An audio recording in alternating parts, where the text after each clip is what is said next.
পাঁচ চকলেট দিয়ে যে এত রিফ্রেশিং একটা ড্রিঙ্কস বানানো যায় সেটা কিন্তু আমি আগে জানতাম না। তো এই ড্রিঙ্কসটার জন্য আমাদের লাগবে 5 চকলেট, লেবু, পুদিনা পাতা আর হচ্ছে 7 আপ বা সোডা।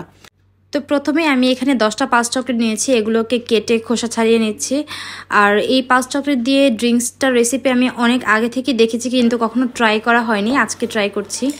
এর জন্য চকলেটগুলোকে একদম ব্লেন্ড করতে হবে। আমি এখানে ব্লেন্ডার নিয়ে চকলেটগুলোকে ব্লেন্ড করে একদম পাউডার করে ফেললাম। এটা একটু টক মিষ্টি প্লাস হচ্ছে মাঝখানে এটার একটা বিট লবণের মতো থাকে, এর জন্যই মূলত ড্রিঙ্কসটা মজা হয়।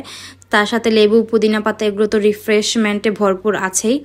আমি এখানে একটা লেবু নিয়ে নিয়েছি আর লেবুটাকে আমি গোল গোল করে প্লাস হচ্ছে পিস পিস করে কেটে নিব। গোল গোলগুলো হচ্ছে আমি ডেকোরেশনের কাজে ব্যবহার করব, আর যেটা হচ্ছে ছোট ছোট কিউব কিউব করে কেটে নিচ্ছি সেটা আমি ড্রিঙ্কসে একটু থেতো করে দিব। এটার জন্য এই তো 2টা গ্লাস নিয়ে নিয়েছি, এরপরে আইস কিউব দিয়ে দিলাম। এখন 5 চকলেট দিয়ে যে পাউডারটা করেছি সেটা 2 চামচ করে দিয়ে দিলাম প্রতিটা গ্লাসে।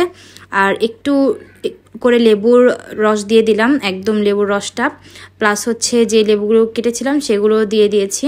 এখানে আমি একটা কাজ করছি, সেটা হচ্ছে পুদিনা পাতা দিতে ভুলে গেছি। তো যাই হোক, এরপরে আমি 7 আপ বা সোডা যেটাই আপনারা ব্যবহার করেন সেটা আপনারা দিয়ে দিবেন।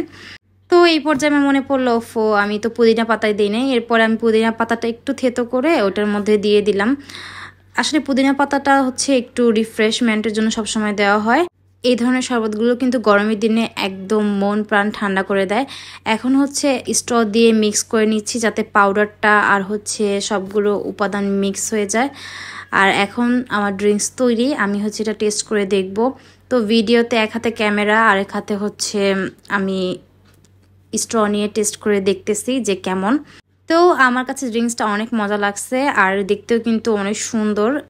আপনারা এটা বাসায় ট্রাই করতে পারেন। Thank you everyone for watching our video. আল্লাহ হাফেজ।